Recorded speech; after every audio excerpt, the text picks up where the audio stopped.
사랑하는 성도님들, 기도는 하면 할수록 늘어나지만 기도를 딱 멈춰버리는 순간이 있어요. 그러면 고무줄을 길게 늘어뜨리다가 딱 놓게 되면 제자리로 돌아오잖아요. 그죠? 기도줄을 놓친다고 얘기하는데 기도의 원리가 그거예요. 기도의 원리가. 기도를 하면 할수록 쭉 늘어나고 하면 할수록 깊어지고 하면 할수록 그 기도의 세계가 점점 광활해지는데 기도를 안 하게 되는 순간 다시 제자리로 오라. 제자리로. 기도의 신비이자 기도의 원리가 그렇습니다. 오늘 말씀은 데살로니가 공동체를 향해서 사도 바울이 주는 말씀이에요. 쉬지 말고 기도하라 라고 하는 것은 어떤 개인을 향해서 주는 메시지이기도 하지만 공동체를 향해서 주는 메시지입니다. 종말의 시대를 살아가는 그 백성들이 그 당시에 로마 제국에 의해서 대대적인 박해와 또 믿음이 공격을 받았던 그 시대 가운데 살았어요. 그러니까 믿음을 지킨다라고 하는 것이 굉장히 어려운 시대를 살아갔다는 얘기죠. 그렇게 어려운 시대 속에서 과연 믿음의 백성들이 어떻게 믿음을 지킬 것인가라고 하는 것이 이제 커다란 과제였던 겁니다. 우리가 알다시피 데살로니가 교회는 신생 개척교회입니다. 작은 교회인데 많은 그 지역과 많은 교회에 소문이 또 명성이 자자했던 교회예요. 그 데살로니가 교회가 사도 바울이 개척한 교회인데 사도 바울이 여러 가지 고난과 핍박 때문에 그 지역을 떠날 수밖에 없는 상황이 되었고 데살로니가 교회가 무너질 줄 알았는데 오히려 데살로니가 교회 교인들이 믿음의 연대를 이루고 또 합심 기도를 하면서 그 어려운 그 상황을 돌파하는 그런 기염을 토해냈거든요. 그들이 고난과 박해 속에서도 어떤 예수 그리스도의 그 무궁한 그 소망을 갖고 그 어려운 시기를 또 극복했어요. 사실 우리도 이 세상을 살아가다 보면요, 내가 힘들면 상대방을 사랑할 여유가 없어요. 상대방을 베풀거나 도울 수 있는 여유가 없어요. 내 코가 석자인데 상대방을 살펴볼 여력이 어디 있습니까? 데살로니가 교회는 신생교회라니까요. 무너질 수밖에 없는 교회인데 그렇게 믿음으로 견고하게 섰고 또 예수 그리스도의 소망을 붙들고 고난과 박해를 이겨냈어요. 그리고 저쪽 이웃 교회가 힘들어할 때 엄청난 게 헌금으로다가 그 교회를 도왔던 교회가 데살로니가 교회예요. 이제 막 자라나는 교회가 뭐 100년 이상씩 자기네들보다 훨씬 더 오래된 그런 공동체를 막 지원한다고 생각을 해보세요. 굉장히 희귀한 일이지 않습니까? 그죠? 근데 그럴 수밖에 없는 게 그 백성들은 곧 데살로니가 교회 교인들은요, 예수님께서 이제 머지않아 오실 거다라고 하는 그런 간절한 기대와 소망이 있었다는 거. 이제 박해가 머지않아 끝날 것이다. 예수님께서 오시게 되면 이제 우리의 믿음의 역사가 깃발을 꽂고 승리했노라고 하면 외칠 날이 있을 것이다. 그렇게 이제 경각심을 가지고 살아갔다는 거예요. 사랑하는 우리는 사실 예수님이 성경에서 그날과 그 시는 아버지께서만 아신다라고 했어요. 그죠? 언제 올지 몰라요. 예수님께서 언제 올지 모릅니다. 마치 밤에 도둑이 쓱 오는 것처럼 그렇게 쓱 온다라고 말씀을 하셨습니다. 근데 이렇게 언제 올지 모르는 예수 그리스도의 다시 오심에 대해서는요, 두 가지 반응이 나타날 수가 있어요. 어떤 반응이 나타날 수가 있나요? 이제 예수님께서 곧 오실 수도 있으니까 우리가 마음으로다가 준비하고 마음으로 대비를 하자라고 하는 그런 사람들이 있는가 반면에 예수님께서 오신다고 했는데 언제 와? 언제 올지도 모르는 분은 주구장창 마냥 기다릴 수 없잖아. 모르겠다. 그냥 세상에 필요한 것들 추구하면서 살면 되지 뭐. 이렇게 예수님이 다시 오신다라고 하는 것과 아무 상관없이 그런 경각심 전혀 없이 그렇게 살아가는 사람들도 있었다는 거예요. 살아가는 사람도 혹시 북한에서 미사일을 막 쏴요, 그죠? 핵탄두가 장착되어서 그게 만약에 이 한반도로다가 넘어온다. 그러면 이제 이 한반도는 불바다가 되는 거잖아요, 그죠? 그리고 우리가 없는 왜 우리가 북한의 그 핵과 그 미사일에 대해서 왜 예민할 수밖에 없는지 아세요? 북한은요, 우주선을 쏠 수 있을 만큼의 발사체가 발달이 되어 있어요. 발사체가. 또 우리나라는 발사체가 없거든요. 발사체가 발달이 안 돼갖고 우리나라는 이 우주선도 못 쏴요, 잘. 뭐 쏘면 또 이게 가다가 또 고장이 나고 하자가 생기고 그러잖아요, 그죠? 그런데 북한은 막 대륙간 막 그 핵미사일을 막 쏠 정도로 발사체가 거의 선진국 대열에 합류해 있는 상황이에요. 그래서 뭐 미국이든 어디든 날아갈 수가 있다는 거예요. 핵탄두를 하면. 근데 미국에서 북한에서 미사일을 쑥 쏘아 올릴 때 전쟁을 경험한 세대들은 아주 몸살을 쳐요. 저게 이 한반도에 떨어지면. 우린 전쟁을 경험한 세대들은 그렇다는 거예요. 정말 그 잔인한 기억이 있다는 겁니다. 사람이 살아갈 수 없는 그 극박한 그 현실 세계를 다 경험했던 분들은요, 전쟁이 얼마나 위험한 것인지를 알아요. 그러니까 미사일을 막 쏘아 올리면 막 경각심이 막 생기는 거예요. 막 적개심이 생기는 거예요. 저 이런단 말이죠. 그런데 전쟁을 경험하지 않은 세대들은요, 느낌이 없어요. 그냥 전쟁 훈련하는가 보네. 군사 훈련하는가 보네. 미사일 쐈나 보네. 4개 쐈나 보네. 별로 느낌이 없다는 겁니다. 근데 분명한 거는 우리나라 이 한반도는 지정학적인 분단의 역사이기 때문에 언제 어떻게 전쟁이 터질지 몰라요. 그리고 저 북한이라고 하는 특수한 우리의 반쪽은요, 이미 현대사회를 살아가는 게 아니라 조선 왕조 시대를 연상케 하는 그 왕조 시대를 살아간단 말이죠. 그죠? 그러니까 시대적인 연결고리가 거의 없어요, 저희하고. 그러니까 언제든지 생각의 차이가 있기 때문에 쏠 수가 있다는 거. 언제든지 전쟁이 일어날 수가 있다는 거예요. 우리가 가끔씩 이렇게 교통법규, 그러니까 신호 위반을 했거나 아니면 뭐 주차 금지구역, 주차를 하지 말아야 될 지역에 주차를 하게 되는 경우가 있을 수 있어요. 아니면 속도를 위반했거나 아니면 안전띠 미착용으로다가 뭐 이렇게 아무튼 이게 과태료를 물게 되는 경우가 있을 수 있잖아요, 그죠? 카메라에 찍히거나 아니면 뭐 교통 경찰들한테 이렇게 걸려서 딱지를 끊는 경우가 있어요, 그죠? 그 괜히 이렇게 꽁돈 나가는 것 같은 기분 때문에 굉장히 씁쓸하잖아요, 그죠?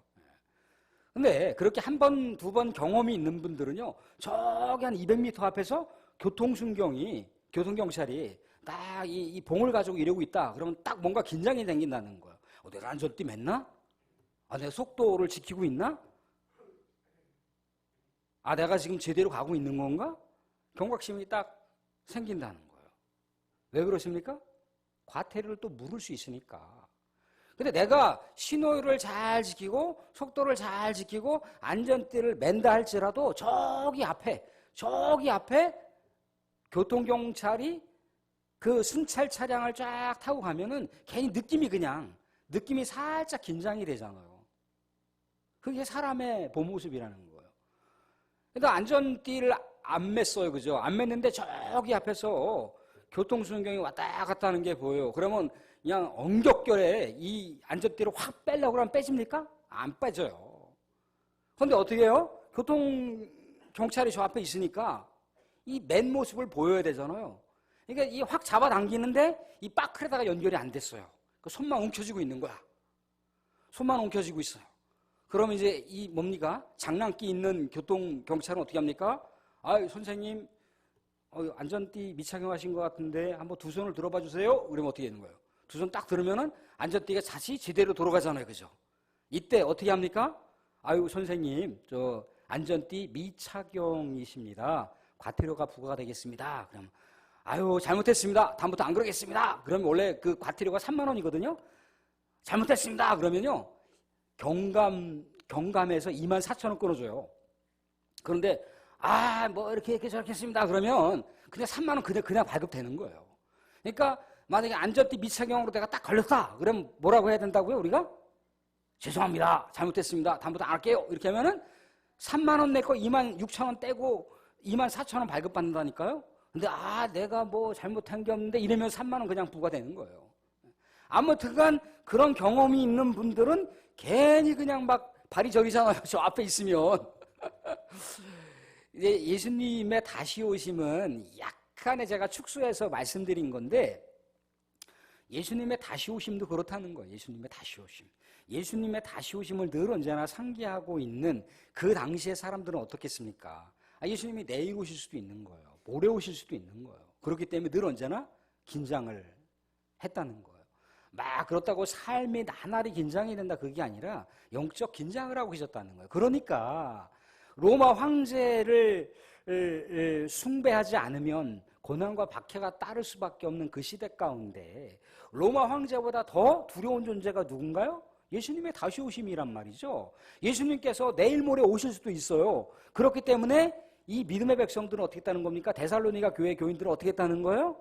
내가 로마 황제 그 석상이나 목상에게 내가 절하지 않고 내가 믿음을 지키겠노라고. 고난과 박해가 나에게 오겠지만 내가 믿음을 지키겠노라고. 그렇게 했다는 거예요. 그런데 고난과 박해를 감당하기로 하고 믿음을 지켰지만 그 믿음을 지킨다라고 하는 것이 내 다짐과 내 각오로다만 됩니까? 그렇지 않는다는 거예요. 그래서 누구의 힘이 필요하다는 겁니까? 하나님의 도우심이 필요하다는 거예요. 그래서 기도하라고 사도 바울이 데살로니가 교회 교인을 향해서 얘기를 하고 있다는 거예요. 우리가 알다시피 사도 바울은요, 이 데살로니가 교회 교인들이 믿음이 견고하다라고 하는 것, 사랑의 교제가 충만하다라고 하는 것, 또한 소망의 인내가 가득하다는 걸 알고 있어요. 니네가 이 정도로다가 믿음의 명성과 주변에 있는 수많은 교회에게 소문날 정도면은 수고했어. 이제 편안하게 좀 쉬어. 이렇게 얘기하지 않았다는 거예요. 어떻게? 쉬지 말고 기도하라. 쉬지 말고 기도하라. 사랑하는 여러분, 아까 좀 전에 제가 그 말씀 드렸잖아요. 기도라고 하는 것이 마치 고무줄이 쭉 늘어나, 기도를 계속하다 보면 고무줄이 쭉 늘어나는 것처럼 쭉 늘어나지만 안 하면 다시 제자리를 다시 걷는다라고 그랬잖아요. 우리는 사실 기도를 우리 독자적으로 하기에는 우린 너무나 약해요. 너무나 무력한 존재라는 겁니다. 그래서 항상 공동체적으로 오늘 주신 메시지 항상 기뻐하라, 쉬지 말고 기도하라, 범사에 감사하라가 개별적으로 주신 내용이기도 하지만 공동체적으로 그렇게 하라는 거예요. 공동체적으로 그렇게 하라는 거예요. 공동체적으로 하지 않으면 무너진다는 겁니다. 우리가 알다시피 한나라고 하는 여인은 기도의 여인이에요. 그죠? 또 그의 아들 사무엘도 기도의 아들입니다. 우리가 알다시피 한나가 어떻게 기도를 했던가요? 하나님께서 아들을 저에게 주시면 그 아들을 하나님께 바치겠습니다. 누구로? 나시린으로. 당시에 제사장이 되는 조건은 이미 혈통적으로 레위 지파여야지 가능해요. 근데 이 한나 가문은 레위 지파 가문하고 아무 상관이 없어요. 그러니까 하나님을 섬기는 제사장이 될 수가 없어요. 근데 그 당시 하나님을 섬길 수 있는 그 직책이 두 가지가 있는데 하나는 혈통적으로 제사장인 사람은 하나님께 바쳐줄 수가 있습니다. 그리고 그 혈통적으로 레위 지파 후손하고 아무 상관이 없지만 하나님께 하나님의 종으로 바치겠다라고 했을 때 그 나시린으로다가 바칠 수가 있어요. 나시린으로 바친다라고 하는 것은 그냥 사무엘이 일평생 동안 하나님을 섬기는 사람으로다 그렇게 세우겠습니다라고 하는 결단과 각오가 있지만 사무엘 한 사람에게만 그렇게 제한되는 것이 아니라 그 아들이 그렇게 그리스도의 장성한 분량이 되기까지 그 엄마가, 그 한나가 그렇게 살겠노라고 하는 그 결단이 담겨 있어요. 사랑하는 성도님들, 자녀들 중에 유아 세례 받으신 분들 있죠, 그죠? 유아 세례를 줄 때, 유아 세례를 제가 이제 전에 교육할 때 뭐라고 기도하고 교육하냐면, 유아 세례 부모님들을 모아놓고 유아 세례를 받는 대상들은 아무것도 몰라요. 자기들은. 얘가 세례가 무슨 의미인지 알고 세례를 받겠습니까? 사실 유아 세례는 별로 큰 의미는 없어요. 그래서 최근 들어서 어린이 세례로다가 바뀌고 있잖아요. 그죠? 어린이 세례. 자기가 이제 조금 의식이 될 때, 신앙적으로 결단할 수 있을 때, 그때 세례 받는다 해서 어린이 세례로 좀 바뀌고 있어요. 근데 유아 세례의 가장 중요한 건 뭐냐면, 부모가 이 아이를 위해서 이 아이가 믿음의 아들, 믿음의 딸이 되기까지, 그리스도의 사람이 되기까지, 스스로 신앙 고백하기까지 내가 이 아이를 위해서 기도하는 것을 쉬지 않겠다라고 하는 그 각오가 그 교육 가운데 담겨 있어요. 그러니까 한나가 그렇게 했다는 거예요. 한나가 이 사무엘이 하나님을 진정으로 알 때까지, 진정으로 하나님을 만날 때까지 기도하는 것을 쉬지 않았다라고 하는 얘기예요. 사무엘이 나중에 어떻게 하는지 아십니까? 이스라엘의 민족 중흥의 역사를 만들었잖아요. 블레셋에 의해서 완전히 이스라엘은 망가졌어요. 완전히 다 초토가 됐단 말이죠. 그죠? 그런데 이 사무엘이 어떻게 이스라엘을 중건시킵니까? 기도를 통해서 이스라엘 중건시켜요. 그리고 이스라엘 백성들에게 뭐라고 얘기하냐면, 내가 우리 하나님 앞에 기도를 쉬는 죄를 범하지 않겠노라고 그렇게 얘기를 하더라는 거예요. 그러니까 이스라엘이 하나님을 떠나고 하나님께 반역을 하고 하나님을 거역하는 삶을 살았어도 하나님께서 그 기도하는 사람을 통해서 어떻게 했던가요? 이스라엘을 하나님의 선민으로 지속적으로 붙들고 하나님의 역사를 이루시는 장면을 우리가 사무엘 상하를 통해서 볼 수가 있어요. 결국 사무엘을 통해서 왕정시대가 이제 새롭게 출현되는 것을 우리가 볼 수가 있습니다. 결국 기도의 근원점은 어디 있던가요? 한나로부터 기도의 시작점이 되는 것을 알 수가 있죠. 그죠? 기도의 그 시발점이 한나로부터 시작이 되었고, 사무엘에 이르게 되었고, 사무엘이 이제 누구까지 연결되나요? 다윗까지 연결되잖아요. 그죠? 다윗의 멘토가 사무엘이었잖아요. 그죠? 그렇듯이 뭔가 기도하는 사람에게는 또 다른 기도하는 사람이고 또 다른 기도하는 사람이 있고, 기도가 계속해서 그렇게 연결이 되게 됐을 때 기도가 화력을 뿜어낼 수가 있다는 거예요. 사람들 장작개비 하나 가지고 불이 붙습니까? 잘 안 붙어요. 여러 개 같이 모아놔야 화력을 뿜어낼 수가 있습니다. 우리 사람들 지금이야말로 우리가 육신적으로 또 한참 농번기 때 일도 많고 또 직장에서 이런저런 또 쾌적한 환경 속에서 또 코로나도 좀 많이 줄어들었고 그래서 한참 일할 때예요. 이럴 때일수록 우리가 기도하는 것을 놓치지 말아야 됩니다. 기도하는 것을 놓치지 말고 언제 어디서든지 우리가 잠깐씩이라도 또 더 많이 기도하고 기도에 몰입할 수 있으면 좋지만 잠깐이라도 우리의 시작과 우리의 하루의 마무리를 하나님 앞에서 기도로 시작하고 기도로 마무리하면 하나님께서 우리의 삶을 이끌어가는 그 놀라운 은혜를 우리의 삶 속에서 체험하게 될 것입니다. 사랑하는 성도들, 우리 기도는 중단 없이 계속해서 진행하셔서 그리스도의 장성한 분량으로 그리스도의 깊이와 높이와 넓이까지 우리 주님께서 우리가 기도하는 자들은 우리 주님의 영역까지 나아갈 수 있다라고 얘기를 하고 있습니다. 주님께서 그렇게 해주시겠다는 거예요. 예수 그리스도의 그 놀라운 능력의 이름을 또 한 주간도 마음껏 사용하시고 또 경건의 삶을 사셔서 우리 주님께서 또 마음껏 사용하시는 그리스도의 성별된 도구가 우리 광기교회 성도들이 될 수 있기를 주님의 이름으로 축원드립니다.